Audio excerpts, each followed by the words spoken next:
오늘 누가복음 16장 1절부터 9절까지 말씀으로 자기 집으로 영접하리라, 자기 집으로 영접하리라, 이런 제목으로 말씀의 은혜를 나누고자 합니다. 우리가 사는 세상은 불합리하게 보이는 일들이 너무 많습니다. 의사에게 가장 중요한 일이 있다면 그것은 병든 환자를 치료하는 일일 것입니다. 법조인에게 가장 중요한 일이 있다면 사람들이 억울한 일이 없도록 변호해주는 일일 것입니다. 그런데 의사가 돈을 버는 일에 혈안이 되어서 죽어가는 환자가 병원비가 없다고 수술을 해주지 않는다면 그런 의사를 어떻게 의사라고 할 수가 있겠습니까? 우리가 가진 일반적인 상식에서 벗어나는 법 집행을 하는 검사와 판사와 변호사를 누가 법조인이라고 하겠습니까?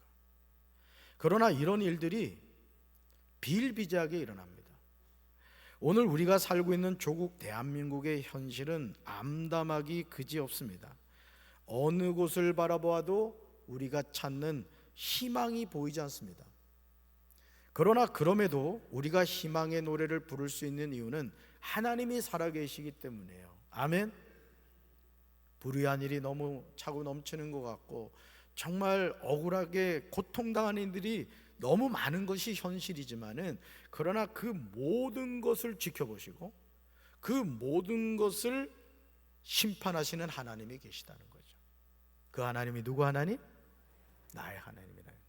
그러니까 여러분들이 이 세상을 살면서 신앙생활을 하든 일반적인 삶을 살아가든 억울하고 고통스러운 일이 있을 때는 항상 하나님을 바라보시면 되는 거예요.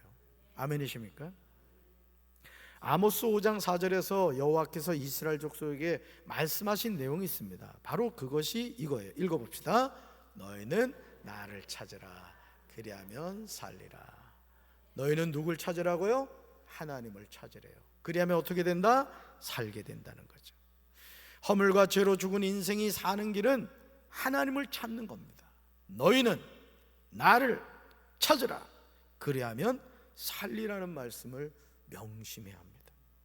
베델을 찾지 말라고 하십니다. 길갈로 들어가지 말라고 하십니다. 부엘세바로도 나가지 말라고 하십니다.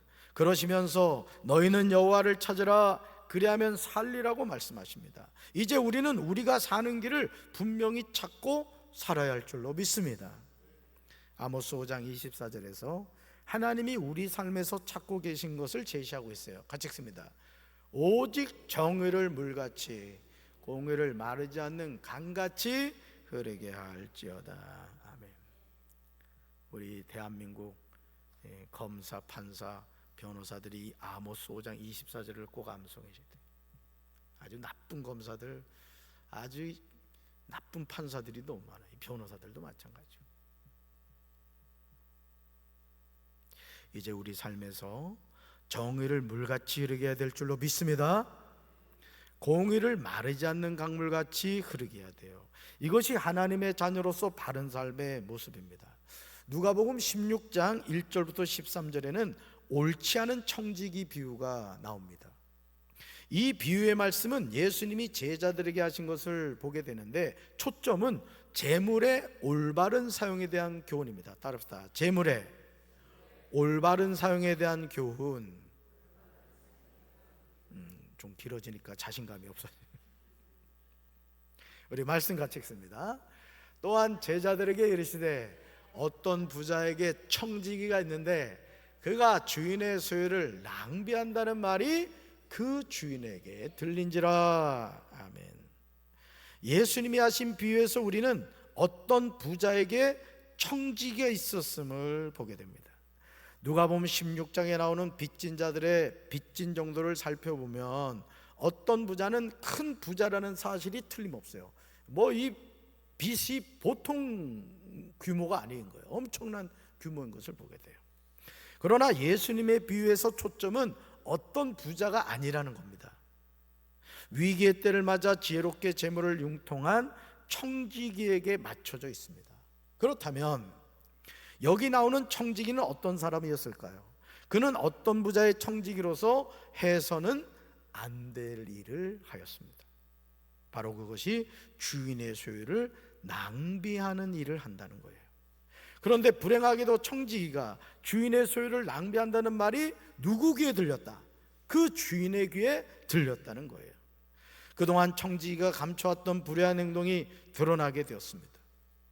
여기서 청지기는 맡은 재산을 관리하도록 위탁을 받은 고용인이나 대리인을 가리키는 광범위한 말입니다. 그렇다면 자신이 맡은 일을 잘 해야 할 것입니다. 왜요? 이 청지기가 맡고 있는 물질은 누구 거예요? 주인 거란 말이에요.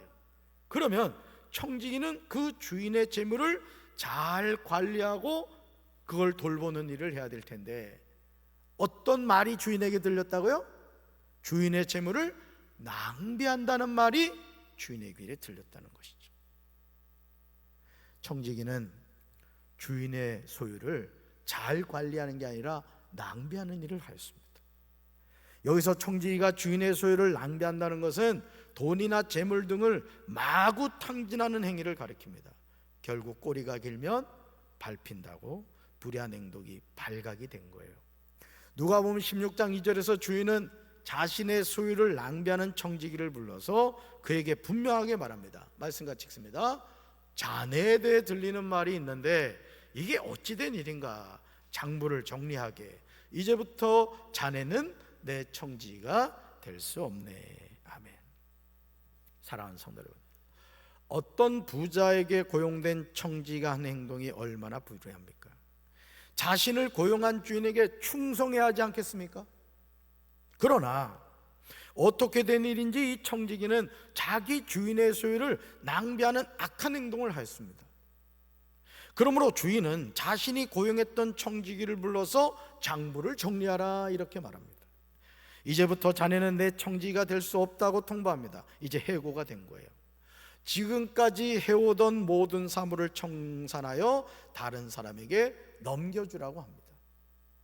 한 가정을 이끄는 가장으로서 실직은 말할 수 없는 아픔과 고통을 줍니다. 누가복음 16장 3절에서 불의한 청지기는 그제야 자신의 실직을 깨닫게 됩니다. 청지기는 속으로 생각합니다. 말씀같이 읽습니다. 주인이 내 청지기 직분을 빼앗으려 하니 어떻게 하면 좋을까? 땅을 파자니 힘이 없고 빌어먹자니 창피한 노릇이구나. 아멘. 여기서 땅을 판다는 말은 육체 노동을 의미합니다. 빌어먹는다는 것은 구걸하는 것을 뜻합니다. 이처럼 삶의 위기의식을 느낀 청지기의 독백은 무엇을 해도 절망적인 급박한 상태를 나타냅니다. 그러나 불의한 청지기는 이런 절망적인 상황에 머물러 있지 않았습니다. 야, 이제 끝났구나. 내 인생 끝났구나. 나는 여기까지구나. 이렇게 생각하지 않았다는 것이죠. 그는 자신이 살 길을 찾아서 행동하였습니다. 불의한 청지기가 깨달은 중요한 두 가지 사실이 있습니다. 먼저 자신은 땅을 파는 육체 노동을 하기는 어렵다는 거예요. 다음으로 빌어먹는 구걸하는 삶도 불가능함을 깨달았습니다. 그래서 4절에서 뭐라고 말해요? 내가 할 일을 알았다 이거예요. 따라합시다. 내가 할 일을 알았다. 누가요? 청지기가요. 어떤 청지기요? 해고된 청지기, 불의한 청지기, 주인의 재물을 낭비하는 불의한 청지기가 내가 할 일을 알았다고 이야기를 합니다. 말씀 읽어볼까요? 내가 무엇 할 수 있는지 알겠다. 내가 청지기 자리를 잃을 때 사람들이 나를 자기 집으로 맞아들이도록 해야겠다. 아멘. 어떤 부자에게 있던 청지기는 주인의 소유를 관리하는 일을 하는 사람입니다. 그런데 이 청지기는 주인의 재산이 마치 자신의 것인 것처럼 흥청망청 썼습니다. 그러니 주인이 이 사실을 알게 되었고 결국 그는 해고당하게 되었습니다. 사랑하는 성도 여러분, 오늘 우리는 누가복음 16장에 나오는 불의한 청지기 같음을 아십니까? 성경은 나에게 주시는 말씀입니다. 나에게 하는 말씀입니다. 아멘. 누가복음 16장에 나오는 불의한 청지기가 누구라고요? 바로 나라는 거예요. 우리는 자신이 부여받은 힘과 지혜와 재물과 모든 것들이 마치 자신의 것이며 자신의 수고와 능력에 의해 스스로 얻은 것으로 여깁니다. 그러나 이 모든 것들은 우리가 이 땅에 사는 동안 하나님이 우리에게 맡겨주신 것에 불과함을 깨달아야 돼요. 우리는 하나님이 주신 것들을 가지고 우리 삶을 풍성하게 하며 하나님께 영광을 돌리는 기쁨의 삶을 살아야 할 줄로 믿습니다. 저도 어떨 때 이렇게 몸이 담이 걸릴 때가 있어요. 담이 걸리잖아요. 몸을 어떻게 제대로 하질 못해요. 여러분, 이 50견 오신 분들은요, 만세를 못해요. 만세 하라면 이게 귀에 안 붙어요. 귀에. 저도 안 붙네. 이거 아무나 하는 게 아니에요. 아무나 하는 게. 우리 찬양대도 마찬가지요. 저도 이 성대가 우리 이순자 권사 붙네. 감사하시기 바래요. 네네, 순자가 되네. 야, 재진은 안 되는데. 여러분, 우리가 자연스럽고 당연하게 생각하는 것들이 사실은요, 정말 감사할 일이라는 것을 깨닫게 돼요. 아멘. 그러므로 하나님이 주신 것을 낭비하는 삶은 이것을 주신 하나님을 무시하는 행동이라는 거죠. 그러니까 모든 것이 누구로부터 왔다고요? 누구한테로 가요? 하나님. 그러니까 나에게 머물 동안 그것으로 나 자신을 위하여 쓸 줄 알고, 이웃을 위하여 쓸 줄도 알고, 하나님을 위하여 쓸 줄도 아는 인생이 되라는 거예요. 아멘이십니까? 여러분, 하나님이 주신 것들을 낭비하는 삶은 하나님을 무시하는 행동이에요. 그리고 아주 교만한 삶입니다. 우리는 항상 청지기의식을 가지고 겸손한 자세로 우리에게 주어진 삶을 성실하게 믿음으로 살아가야 될 줄로 믿습니다. 예수 믿는 사람은 게을러 터지면 안 돼요. 시간도 하나님이 주신 거란 말이야. 하나님이. 그 시간을 어떻게 잘 쓸 것인가는 하나님이 우리에게 맡겨주신 거라고요. 우리는 하나님이 고용한 청지기임을 믿으시기 바랍니다. 모든 것이 그런 거예요. 건강도 하나님이 주신 것이고, 내가 찬양할 수 있는 것도 하나님이 주신 것이고, 내가 눈을 뜰 수 있는 것도 하나님이 주신 거고, 다 하나님이 주신 거예요.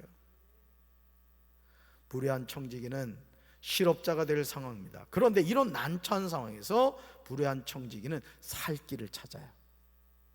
내가 할 일을 알았다고 고백하죠. 말씀 같이 읽습니다. 이렇게 하면 직분을 빼앗긴 후에 사람들이 나를 자기 집으로 영접하리라. 아멘.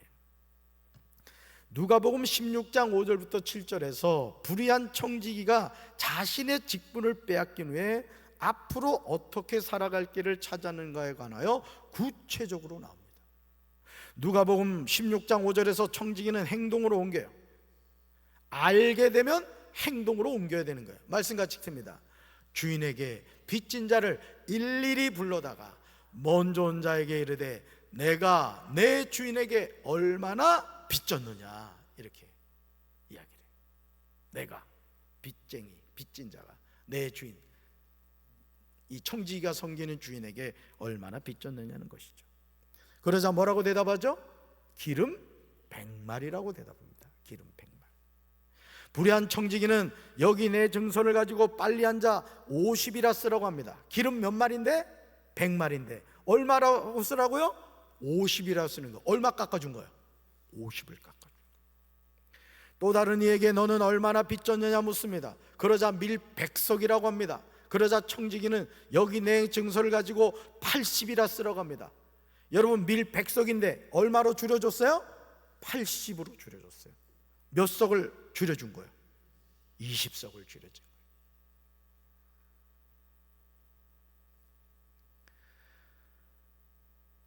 불의한 청지가 하는 일이 얼마나 놀랍습니까? 여기서요, 기름 100말은요, 여러분 까무러칠 준비하셔야 돼. 감람나무 약 150구리의 소산에 해당하대요. 기름 100말은 얼마라고요? 감람나무 약 150구리의 소산에 해당하대요. 왜 까무러치라니까. 가만히 있어. 지금 감각이 없어서 그런 게, 이게 양이 얼마나 되는지. 돈으로 환산하면 1,000데나리온 정도가 된대요. 여기서 밀백석은 은 2,500데나리온에 해당합니다. 불의한 청지기를 통하여 빚진 자들이 각각 삭감받은 수량, 즉 기름 50말, 밀 20석을 돈으로 환산하면 모두 각각 500데나리온 정도가 된다는 거예요. 이게 지금 우리나라 돈으로 얘기를 안 하니까 눈만 껌뻑거리고 있어 그냥. 500데나리온이라는 금액은요, 1데나리온이 임금 노동자의 하루 품삯이라는 거예요. 하루 품삯. 1데나리온이 노동자의 하루 품삯이라는 거예요. 근데 얼마를 깎아줬다고요? 500데나리온. 각각 500데나리온을 깎아줬다는 거죠. 노동자 한 사람이 약 16개월 동안 일해야 벌 수 있는 금액이었던 거예요. 예수님이 말씀하시는 불의한 청지기는 주인 몰래 이자를 착복해 오다가 궁지에 몰리자 그 이자 부분만큼 탕감을 해 주었습니다. 결국 빚진 자들에게 선심을 쓰는 한편 주인에게도 손해가 되지 않도록 하는 기지를 발휘한 거예요. 사실 주인도 손해볼 일은 없었다라는 것이죠. 청지기가 이렇게 빚진 자들의 빚을 탕감해 준 것은 청지기가 쫓겨난 후 그에게 받은 은혜로 인하여 그의 생계를 책임져 줄 것이라는 의도가 있었어요. 여러분, 이 불의한 청지기가 누구라고요? 감사해요. 설교를 들어도 지금 누구를 향해서 하는 설교인지를 몰라. 그래서 나는 설교 준비할 때마다 이런 미혹을 받잖아. 했던 설교 또 해야 되겠다. 여러분, 이 불의한 청지기가 누구라고요? 나라고요. 나. 그럼 우리 주인은 누구고요? 하나님이시라고. 하나님. 그러니까 여러분, 오늘 이 말씀은 하나님이 우리에게 주신 말씀인데, 여러분 누가복음 16장 8절에서 우리는 주인이 하는 충격적인 말을 보게 돼요. 여러분, 이 정도 되면은 불러다가 그냥 줄 받다가 아니라 그냥 손을 봐야 되잖아요. 근데 주인이 이렇게 칭찬해요. 같이 읽습니다. 주인은 그 불의한 청지기를 칭찬하였다. 그가 슬기롭게 대처했기 때문이다. 이 세상의 자녀들이 자기네끼리 거래하는 데는 빚의 자녀들보다 더 슬기롭다. 아멘. 주인이 불의한 청지기를 뭐 했다고요? 칭찬했다는 거예요. 정말 놀랍게도요, 주인의 소유를 낭비하던 이 옳지 않은 청지기가 이를 지혜롭게 하였으므로 주인이 칭찬하였다는 사실이죠. 여기서 분명히 강조하고 있는 점은 옳지 않은 청지기라는 사실이에요. 불의한 청지기라는 사실이에요. 그러므로 우리가 명심해야 하는 중요한 사실이 있습니다. 그것은 불신자들이 지혜롭게 행함보다 하나님의 자녀들이 더욱 지혜롭게 행하여야 한다는 데 있다는 거죠. 결코 불신자들의 부정직과 사기수를 칭찬한 데 있지 않다는 거예요. 그러니까 이 불의한 방법으로 뭐 돈을 벌거나 또 어떤 문제를 해결하면 되겠다, 엉뚱한 쪽으로 해석하면 안 된다는 거예요. 누가복음 16장 9절에서 예수님은 제자들에게 중요한 교훈을 전하고 있어요. 말씀 같이 읽습니다. 내가 너에게 말하노니 불의한 재물로 친구를 사겨라. 그리하면 그 재물이 없어질 때 그들이 너에게 영조할 처소로 영접하리라. 아멘. 여기서 불의한 재물은 세상의 재물을 가리키는 거예요. 그러므로 세상의 재물일지라도 그것으로 친구를 사귀는 것이 재물을 선용하는 유일한 길이라는 거예요. 여기서 친구란 가난한 사람들을 말하며 이 의미를 좀 더 확대하면 하나님을 의미한다고 볼 수가 있습니다. 여러분, 하나님이 우리에게 주신 것으로 우리는 가난한 자들을 친구로 사귀라는 거예요. 하나님을 친구로 사귀라는 거예요. 내 주변에 어려움 당하는 이웃을 친구로 사귀라는 거예요. 오늘 하나님은 그것을 지금 불의한 청지기에서 칭찬하고 있는 것입니다. 예수님이 가난한 자들과 불의한 자들에게 구제하는 것이 자신에게 한 것이라고 말씀하셨기 때문이에요. 오늘도 오용병 권사님 사업장에서 대신방을 했는데 오늘 이 말씀을 주셨어요. 여러분, 오늘 우리가 분명히 아셔야 될 것은 내가 하나님을 위하여 어떤 일을 한다고 할 때 우리의 생각과 하나님의 생각이 다릅니다. 하나님이 정말 우리에게 찾으시는 것이 뭔지 아십니까?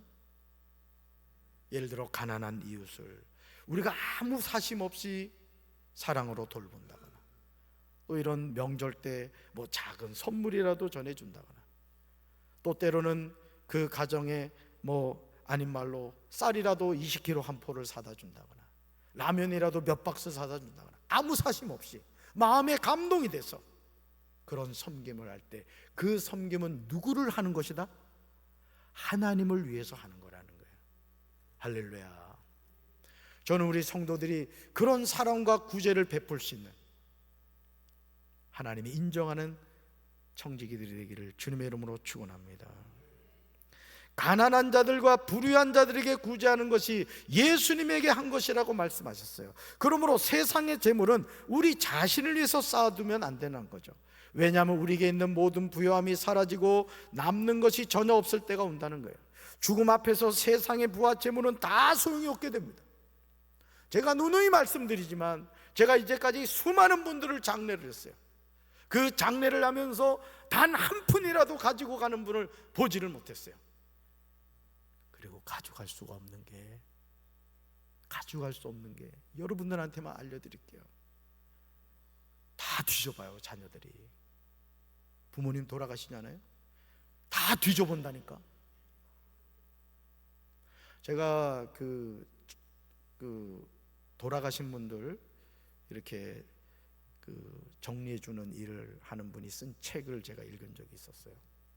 그 내용 가운데 어떤 내용이 나오냐면, 이 독거 노인이셨어요. 남자분이셨는데 돌아가셨는데 한참 만에 발견이 된 거예요. 근데 이분이 전기장판을 켜놓고 돌아가신 거예요. 어떻게 됐겠어요? 그래서 연락을 받고 갔는데 뭐 말할 수 없는 거예요. 그냥 막 기어다니고 막 그러더라고요.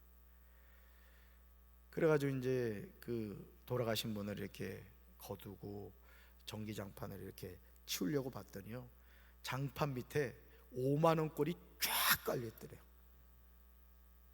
그런데 자식이 그걸 본 거예요. 그걸 세상에. 그런데요, 번개같이 대들더니 그 시신 그 물이 다 저기 됐을 거 아니에요. 그걸 그냥 샤워장으로 가져가더니 씻어가지고 가더라고요. 우리끼리 얘기입니다. 자식이 그렇습니다. 이내가 없으니까 하는 얘기예요.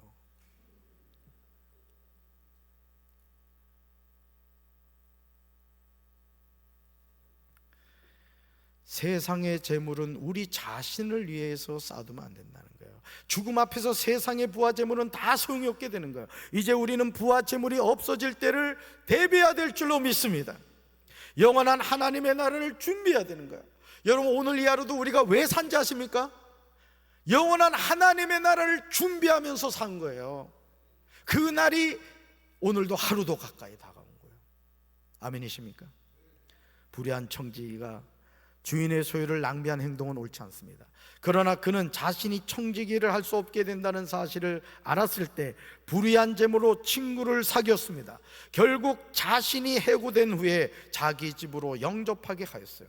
이제 우리는 불의한 재물인 이 세상의 재물로 친구를 사귀어야 될 줄로 믿습니다. 우리 사랑하는 성도 여러분들, 영권과 인권과 물권의 복을 받으시기 바라요. 그 하나님의 축복을 가지고 가난한 자들을 친구로 사귀십시오. 궁극적으로 그 사귐은 하나님과의 사귐이 된다는 거예요. 나는 우리 교회 그 좋은 소문 가운데 내가 참 아주 좋은 소문이라고 생각하는 게 뭐냐면, 우리 교회는 부자 교회래.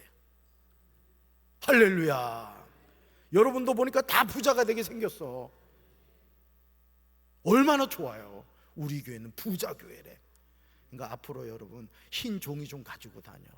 흰 종이.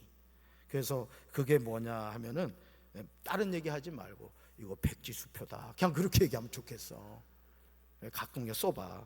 막 1억 그려봐요. 그려봐. 줄까? 막 이런 얘기도 하고. 우리 교회가 어떤 교회라고요? 부자 교회야. 부자 교회. 말대로 되는 겁니다, 여러분. 아멘이십니까?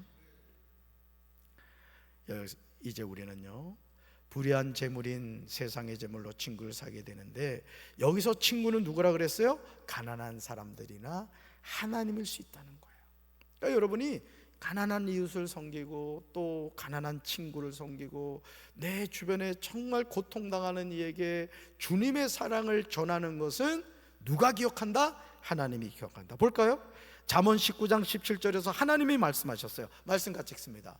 가난한 사람을 불쌍히 여기는 사람은 여호와께 빌려드리는 것이니 그가 한 일에 대해 그분이 갚아주실 것이다. 아멘.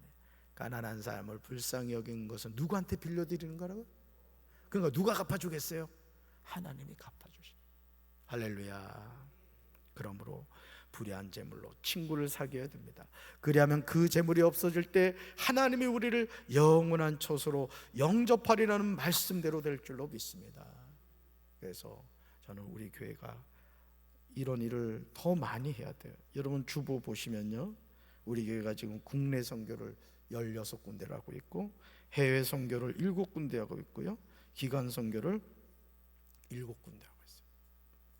그 외에도 뜯어가는 데가 엄청 많습니다. 뜯어가는 보세요, 뼈다귀밖에 없잖아요. 하도 뜯어가고. 그렇지만 저는 우리 교회가 모교회로서 당연히 해야 할 역할을 한다고 저는 생각해요. 아멘. 때로는 저도 살짝 시험 들 때가 있어요. 너무 뜯어간다 막 이런 생각도 듭니다만, 부자 교회니까 어떡하겠어. 베푸는 교회가 돼야지. 할렐루야. 불의한 재물로 친구를 사귀십시다. 그 친구가 누구예요? 가난한 자들, 주변에 고통당하는 이들. 그리고 궁극적으로는 그 친구가 누구라고요? 하나님이시라는 것. 그리고 그 하나님이 반드시 갚아준다는 것을 기억하시고 믿음으로 승리하는 우리 성도들 되기를 주님의 이름으로 축원합니다. 가슴에 손 얹겠습니다.